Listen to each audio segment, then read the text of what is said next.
नमस्कार दोस्तों, daily facts में आपका स्वागत है। ये है ऑडियो बुक जंक्शन। कहते हैं प्यार कोई सीमा नहीं जानता, लेकिन क्या हो जब प्यार को दो अलग अलग दुनियाओं के बीच खड़ा कर दिया जाए। मैं आज पेश कर रहा हूं एक दिल छू लेने वाली लव स्टोरी, दो दुनियाएं एक प्यार। ये सिर्फ एक कहानी नहीं है, बल्कि उन लोगों के लिए एक सफर है जिन्होंने कभी किसी को टूटकर चाहा है। इस ऑडियो बुक को आखिर तक जरूर सुने, क्योंकि आखिरी पार्ट में एक ऐसा सच छिपा है जो आपकी सोच बदल देगा। चलिए डूबते हैं मोहब्बत के इस सफर में। प्रस्तुत है पहले चैप्टर का पार्ट दूसरा। वो उसकी ओर एक हिचकिचाता हुआ कदम बढ़ा। गांव के रास्ते की धूल उसके शहर के जूतों के चारों ओर उड़ रही थी। बच्चे जो दरवाजों के पीछे और कोनों से झांक रहे थे, अब हिम्मत करके इकट्ठा हो गए। उनकी आंखें हैरानी और जिज्ञासा से भरी हुई थी। वे आपस में फुसफुसा रहे थे। रोहन के अनजान कपड़ों की तरफ चुपके से इशारा कर रहे थे। वो एक प्रदर्शनी जैसा लग रहा था, एक ऐसी दुनिया से आया जिज्ञासा जिसकी वे सिर्फ कल्पना कर सकते थे। लक्ष्मी को उसकी थोड़ी सी बेचैनी महसूस हुई। वो पास आ गई। उसकी मौजूदगी एक हल्का सहारा थी। उसने बच्चों से धीरे से बात की। उसकी आवाज में एक नरमी भरी डांट थी जिसे बच्चों ने हंसी के साथ सुना। फिर वो रोहन की ओर मुड़ी। उसकी नजरें गर्मजोशी और भरोसा दिलाने वाली थी। वेलकम रोहन, तुम बहुत आगे आ गए हो। उसकी इंग्लिश साफ थी, जिसमें एक प्यारा सा लहजा था जो उसकी समझदारी और उनकी दुनियाओं के बीच की दूरी को भरने की उसकी इच्छा का सबूत था। उसने सिर हिलाया, अभी भी नजारा देख रहा था। घर सच में सादे थे, मिट्टी और पत्थर से बने थे, फिर भी उनमें एक जबरदस्त आकर्षण था। हर घर के एंट्रेंस पर ध्यान से बनाई गई रंग बिरंगी रंगोली के पैटर्न सुंदरता और शुभता की परंपरा की बात कर रहे थे। हवा गांव के जीवन की आवाजों से भरी हुई थी। पास के आंगन में मसालों की ताल से बजने की आवाज, औरतों के अपने काम करते समय चूड़ियों की हल्की खनक, दूर से मुर्गे की बांग। उसने लक्ष्मी को देखा। उसके हाथ गेंदे के फूलों की एक छोटी सी माला बनाने में बिजी है। उसकी हरकतें बिना किसी जल्दबाजी के थी। इस जीवंत मिट्टी जैसे बैकग्राउंड के बीच उसकी मौजूदगी उसकी कल्पना से कहीं ज्यादा मनमोहक थी। जिस डिजिटल पर्सनैलिटी पर वो फिदा हो गया था, वो जब एक जसलियत बन गई थी, उसकी आत्मा उससे सूरज की गर्मी की तरह निकल रही थी। ये सिर्फ एक जगह का सफर नहीं था, ये एक अलग तरह से जीने का सफर था। मुंबई में पला बढ़ा उसका प्रैक्टिकल नजरिया उसके सामने खुलते इमोशनल माहौल से लड़ रहा था। उसके दिमाग के लॉजिकल रास्ते बदल रहे थे। उसके सेंस इस गांव की असली, बिना मिलावट वाली असलियत से अभिभूत थे। वो लक्ष्मी को ढूंढने आया था, और ऐसा करते हुए वो एक ऐसी दुनिया की खोज कर रहा था जो एक चुनौती भी थी और एक गहरा न्योता भी। उसे शक था कि आगे का रास्ता भी उतना ही घुमावदार और अनचाहा होगा जितना वे अभी अभी तय करके आए थे। लेकिन पहली बार रोहन को अनजान चीजों के लिए एक असली एक्साइटमेंट महसूस हुआ। पूरी तरह से खुशी से, अपने एलिमेंट से बाहर निकलने की इच्छा। शहर की जिंदगी की जानी पहचानी चहल पहल की जगह अब गांव की जिंदा दिल, मिट्टी से जुड़ी धड़कन ने ले ली थी, और वो सुनने के लिए तैयार था। लक्ष्मी के गांव में शुरुआती दिन विनम्रता की गहरी और अक्सर मजेदार कोशिशों वाले थे। रोहन, जिसकी जिंदगी एल्गोरिदम और डेडलाइन से चलती थी, उसने खुद को बिना लिखे नियमों और बिना कही उम्मीदों के समंदर में भटकता हुआ पाया। मददगार बनने, घुलने मिलने की उसकी कोशिशों का जवाब हल्के सब्र से मिला, जिसकी तारीफ तो हुई, लेकिन यह भी दिखा कि वो कितना अलग था। उसका इंजीनियरिंग दिमाग, जो सटीकता का आदी था और नतीजों का अंदाजा लगाया जा सकता था, खेती बाड़ी की जिंदगी की बदलती बारीक लय को समझाने में उसे मुश्किल हुई। उसने खुद को एक मददगार, शायद एक प्रॉब्लम सॉल्वर के तौर पर देखा था, जो गांव की मुश्किलों में अपनी टेक्निकल समझ का इस्तेमाल करेगा। इसके बजाय उसने खुद को एक नौसिखिया पाया, जो सबसे बेसिक कामों में भी उलझा हुआ था। खेत में काम करने वाले मजदूरों से उनका पहला असली सामना तीसरी सुबह हुआ। बापू साहेब, जो कम बोलते थे लेकिन बहुत ज्यादा प्रैक्टिकल समझ रखते थे, ने तय किया कि रोहन को उस मिट्टी को सीधे तौर पर समझने की जरूरत है जो उनकी जिंदगी को बनाए रखती है। आओ दादा, उन्होंने कहा। उनकी आवाज में बुलावा था। देखते हैं थान कैसे उगता है। रोहन एकदम नए मजबूत जूते और लगभग शर्मिंदगी वाली उत्सुकता के साथ उनके पीछे खेतों में चला गया। सुबह की हवा में हल्के हल्के लहराते हरे भरे पन्ने का फैलाव बहुत सुंदर था, लेकिन उसमें काम करने की असलियत उतनी खूबसूरत नहीं थी। बापू साहेब ने चावल के पौधे रोपने की कला दिखाई। उनके काम करने का तरीका आसान और सस्ता था। हर कदम सालों तक दोहराने से बेहतर हुआ था। लेकिन रोहन को खुद को उनसे बिल्कुल अलग लगा। उसके जूते, जो शहर के फुटपाथ के लिए बने थे, नरम गीले कीचड़ में धंस गए, जिससे हर कदम उठाना मुश्किल हो गया। ऑफिस की कुर्सियों के आराम के आदी उसके घुटने लगातार झुकने का विरोध कर रहे थे। उसने बापू साहेब की तरह सुंदर हरकतें करने की कोशिश की, लेकिन उसकी कोशिशें अजीब थी। उसकी उंगलियां अकड़ी हुई थी और छोटे छोटे पौधों को अलग करने और लगाने के नाजुक काम से अनजान थी। वो एक साथ बहुत सारे पौधे पकड़ लेता, या इससे भी बुरा, उन्हें तोड़ देता।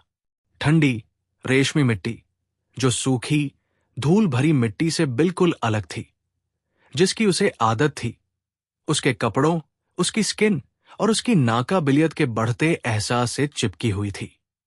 पास में काम कर रहे गांव के कुछ जवान लड़के कभी कभी उसकी तरफ देखते, उनके होंठ दबी हुई मुस्कान से हिलते।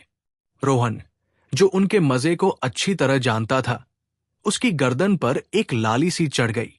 वो खुद को संभालने, फोकस करने की कोशिश करता, लेकिन बहुत ज्यादा फिजिकल मेहनत और लगातार खुद को लेकर परेशान रहने की वजह से उसकी सांस फूल जाती और वो कंफ्यूज हो जाता।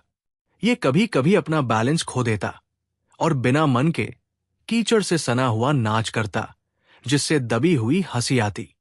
बापू साहेब उसकी मुश्किल को भांपकर धीरे से हिम्मत बढ़ाते। उनकी आंखों में एक मजेदार चमक होती। सब्र रखो दादा, वो धीरे से कहते। धरती को अपनी चीजें देने में समय लगता है और तुम भी सीख जाओगे। उस हफ्ते बाद में रोहन ने लक्ष्मी की मां सावित्री नाम की एक औरत की घर के कुछ कामों में मदद करने का फैसला किया। उसने घरेलू जिंदगी के मुश्किल कामों को देखा था, जिस तरह औरतें लगभग चुपचाप कुशलता से काम करती थी। उनके हाथ किसी अनदेखी समड़ा से चलते हुए लगते थे। वो मदद करना चाहता था, उनकी मेहनत के लिए अपना सम्मान दिखाना चाहता था। सावित्री मसाले पीस रही थी। उसका घिसा हुआ मूसल एक बड़े पत्थर के ओखली में लय में चल रहा था। ताजी पिसी हल्दी और धनिये की खुशबू हवा में फैली हुई थी। रोहन मदद करने के लिए तैयार था। उसने कहा, क्या मैं मदद कर सकता हूं आजी? सावित्री एक दयालु आंखों वाली महिला थी और उसने धीरे से सिर हिलाया और दूसरे ओखली की ओर इशारा किया। इन मिर्चों को पीस लो रोहन, लेकिन नरमी से काम लो, वे शक्तिशाली है। रोहन ने इस काम को उसी लगन से किया जैसे उसने चावल के खेतों में किया था। उसने पीसना शुरू किया। शुरू में उसकी हरकतें थोड़ी हिचकिचा रही थी। जल्द ही उसने खुद को बहुत ज्यादा शारीरिक मेहनत के चक्कर में फंसा पाया। उसकी बाहें इस कोशिश से जलने लगी। हालांकि मिर्चें एक मजबूत दुश्मन साबित हुई। उन्होंने उसकी कोशिशों का विरोध किया, फिर अचानक झुक गई, जिससे हवा में एक महीन न दिखने वाली धूल उड़ गई। रोहन अचानक चौंक गया। उसने गहरी सांस ली। इसका असर तुरंत और जबरदस्त हुआ। उसकी आंखों से बेकाबू पानी बहने लगा, उसकी नाक बहने लगी और उसके गले और फेफड़ों में जलन फैल गई। उसे जोर से खांसी आई। उसके चेहरे पर आंसू बहने लगे।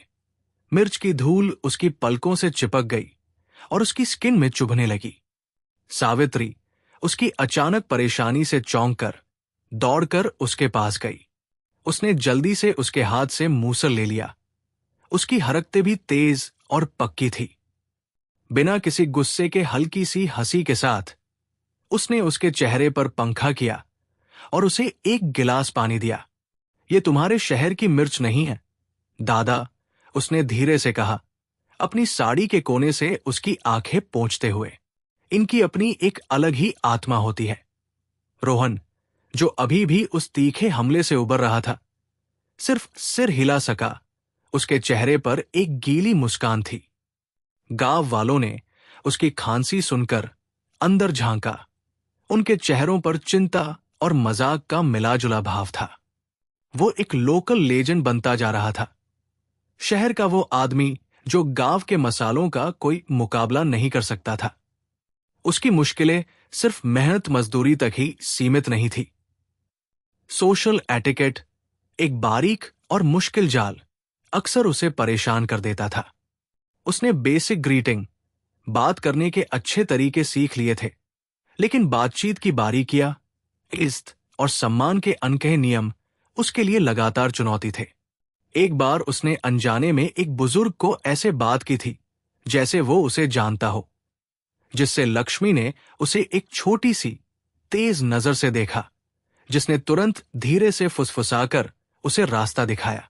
उसने सीखा कि शहर में पली बढ़ी उसकी सीधी बात, अपनी राय साफ साफ कहने की आदत को अक्सर नरम करने, तहजीब में छिपाने या बस छोड़ देने की जरूरत होती है। उसने खुद को लगातार देखते हुए, बारीक इशारों, समुदाय की अनकही भाषा को समझने की कोशिश करते हुए पाया। एक शाम गांव में एक मीटिंग के दौरान, जहां परिवार खाना खाने और बातचीत करने के लिए इकट्ठा हुए थे, रोहन ने खुद को कुछ बड़े बूढ़ों के ग्रुप के बगल में बैठा पाया। उसे बताया गया था कि बड़ों के खाना शुरू करने का इंतजार करना आम बात है, लेकिन शायद थाली से आ रही स्वादिष्ट खुशबू का मजा लेने के चक्कर में वो भूल गया था। उसने चपाती लेने के लिए हाथ बढ़ाया। ठीक उसी समय ग्रुप का सबसे बड़ा आदमी खुद को परोसने वाला था। थोड़ी देर रुकावट से सन्नाटा छा गया। रोहन का पेट बैठ गया। उसे शर्मिंदगी महसूस हुई जब वो बड़ा आदमी, जिसकी शानदार सफेद मूंछें और सख्त लेकिन बुरा नहीं चेहरा था, रुक गया। उसका हाथ थाली पर था। उसके सामने बैठी लक्ष्मी की नजर उस पर पड़ी और एक छोटी सी तसल्ली देने वाली गुस्कान दी। फिर उसने जल्दी से मराठी में बीच में टोकते हुए बताया कि ये नया है और अभी भी सीख रहा है। उसके शब्दों ने एक हल्का सा बफर जैसा काम किया, जिसने अजीयपन को कम कर दिया। बुजुर्ग ने सिर हिलाया। उसके होठों पर हल्की सी मुस्कान थी और उसने रोहन को आगे बढ़ने का इशारा किया। इस घटना ने उसे उन अनदेखी सीमाओं की एक और याद दिलाई जिन्हें उसे पार करना था। वो सम्मान जो उनकी जिंदगी के ताने बाने में इतनी गहराई से बसा हुआ था। जिंदगी की रफ्तार खुद ही एक लगातार एडजस्टमेंट थी। मुंबई में हर मिनट का हिसाब होता था। हर पल किसी प्लान किए गए काम या जल्दबाजी में बदलाव से भरा होता था। यहां समय अलग तरह से बहता हुआ लगता था, एक धीमी, बिना हड़बड़ी वाली धारा। सुबह सूरज के हिसाब से होती थी, शाम ढलती रोशनी के हिसाब से। कुछ समय शांति से बस बैठकर देखने का होता था, जो रोहन को शुरू में अजीब लगता था। उसका मन, जो लगातार उत्तेजना का आदी था, बेचैन महसूस करता था। वो खुद को अपना पहुंच से दूर फोन चेक करते हुए पाता। ये आदत सालों से शहर में रहने से बनी हुई थी। वो लक्ष्मी से पूछता, लोग यहां इतने लंबे समय तक क्या करते हैं?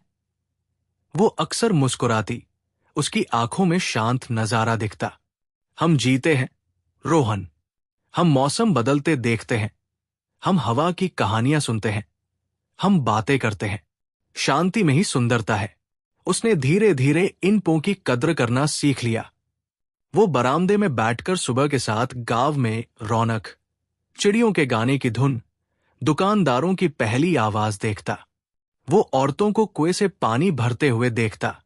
उनकी बातें हल्की सी फुसफुसाहट जैसी होती। वो बच्चों को खेलते हुए देखता। उनकी हंसी एक शुद्ध, बिना मिलावट वाली आवाज होती जो शांत गलियों में गूंजती थी। उसे समझ आने लगा कि यह धीमी रफ्तार आलस्य नहीं, बल्कि एक अलग तरह का जुड़ाव, कुदरत की दुनिया और एक दूसरे से जुड़ाव है जिसे उसकी शहरी जिंदगी ने छिपा दिया था।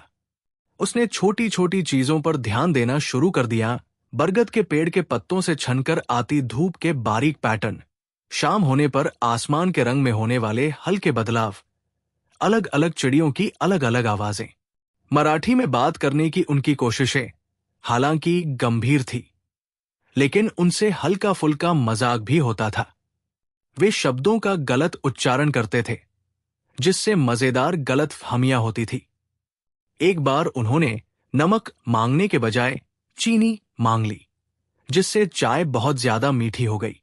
एक और बार लक्ष्मी की दादी की कुकिंग की तारीफ करने की कोशिश में उन्होंने गलती से बहुत अच्छा कहने के बजाय आपका खाना बहुत फैट है कह दिया।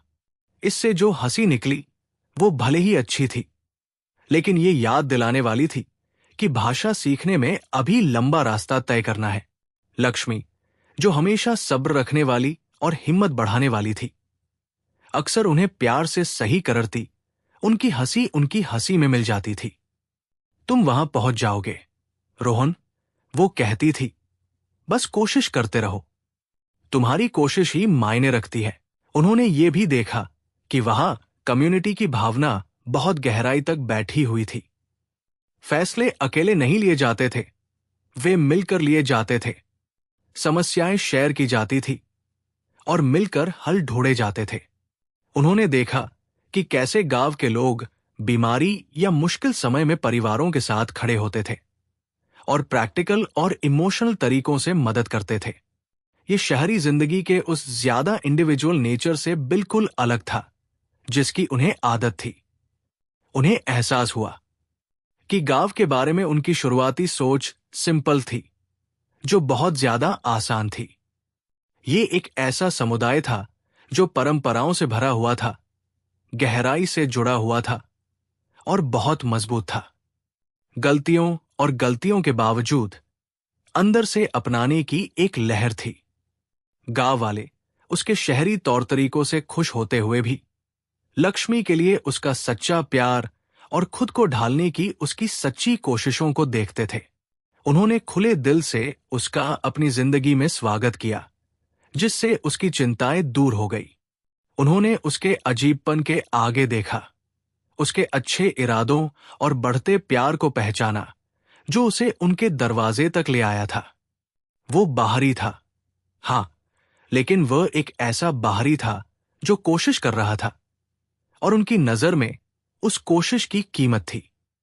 वो एक नया काम कर रहा था और वे उसके दर्शक और उसके नरम इंस्ट्रक्टर बनने को तैयार थे।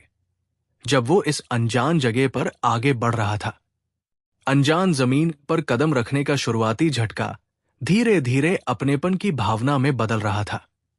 एक अस्थाई लेकिन बढ़ता हुआ आराम इस दुनिया में जो उसकी अपनी दुनिया से बहुत अलग थी। चमेली और गीली मिट्टी की खुशबू से भरी नमी वाली हवा रोहन को एक रुकावट की तरह लगती थी, जो उसे हमेशा उसके अलग होने की याद दिलाती थी। अब ये उसकी बढ़ती असलियत की खुशबू बन रही थी। उसके शुरुआती दिन गलतियों और अनजाने में हुई गलतियों का एक अजीब सा बैले थे, जो साफ लाइनों और डिजिटल सटीकता वाली दुनिया में जी रही उसकी जिंदगी का सबूत था। वो एक देखने वाले के तौर पर आया था, एक अच्छे इरादे वाला लेकिन आखिर में अलग थलग मेहमान। लेकिन गांव की जिंदगी की लय, लक्ष्मी की आंखों में सच्ची गर्मी और उसके परिवार की शांत इज्जत ने उसके अंदर एक हल्का सा जादू करना शुरू कर दिया था। वो अब सिर्फ देख नहीं रहा था, वो महसूस करने लगा था। और उस एहसास के साथ एक गहरी समझ आई, लक्ष्मी से सच में जुड़ने के लिए उसे उसके दिल की भाषा बोलनी थी। और इसका मतलब था उसके लोगों की भाषा बोलना। मराठी, जो कभी अच्छी लेकिन समझ में न आने वाली आवाजों का कलेक्शन थी, तेजी से एक पर्सनल खोज में बदल रही थी। ये सिर्फ वर्ष को जोड़ने या वोकैबुलरी याद करने के बारे में नहीं था। ये समझ की एक गहरी परत को खोलने के बारे में था। उन लोगों की आत्माओं तक पहुंचने का एक पुल था जिन्होंने उसका इतने खुले दिल से स्वागत किया था। अब वो समझ गया था कि इंग्लिश में उसकी काबिलियत, एक ऐसी भाषा जो कभी सोफिस्टिकेशन का बैज लगती थी, एक प्रिविलेज थी जिसे यहां शामिल करने के बजाय बाहर रखा गया था। लक्ष्मी की जिंदगी का सही मायने में हिस्सा बनने के लिए उसे उनकी भाषा बोलने की कोशिश करनी थी, एक सच्ची, दिल से की गई कोशिश। तो दोस्तों, ये था कहानी दो दुनियाएं एक प्यार का पहले चैप्टर का पार्ट दूसरा। प्यार के इस मोड़ ने आज एक सवाल छोड़ दिया है, क्या ये दोनों दुनियाएं कभी एक हो पाएंगी? अगर इस कहानी ने आपके दिल को छुआ है तो इस वीडियो को लाइक करें और उनके साथ शेयर करें जिन्हें आप दिल से चाहते हैं। ऐसी ही और भी इमोशन और दिलचस्प कहानियों के लिए हमारे YouTube चैनल डेली फैक्ट्स को अभी सब्सक्राइब करें। अगले पार्ट में ये प्यार कौन सा नया मोड़ लेगा, ये जानने के लिए जुड़े रहिए हमारे साथ। मिलते हैं अगले वीडियो में, तब तक के लिए अपना ख्याल रखें। Thank you.